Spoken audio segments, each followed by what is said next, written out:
Labas vakaras, ponas ir ponai. 3, 2, 1. Važiuojam. Pirmasis klausimas labai paprastas, skamba taip.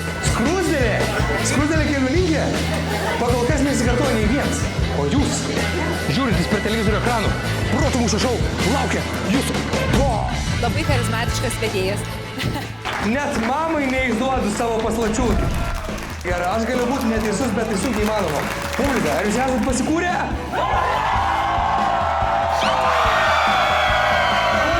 Protų mūšio šou, Panevėžy! Laimėti ne, bet aukštai būti tikrai. Tai visada ateini laimėti. Praeitą, kad prizinę vietą paėmė. Dabar negalim pasišiukšminti.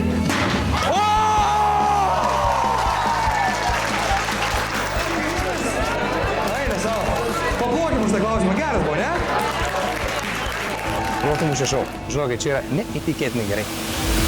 Labai smagi atmosfera, geras vedimas ir įdomus klausimai. Inkaras plūdę parašė, ne? Varlė keliuninkė parašė, ne? Antras turas labiau patiko negu pirmas, nes labiau sekėsi. Čia susitaria intelektas, humoras ir geras laikas. Protų mūšio šou su man sumaišo. Visi sako 10, sakyk 10. 10.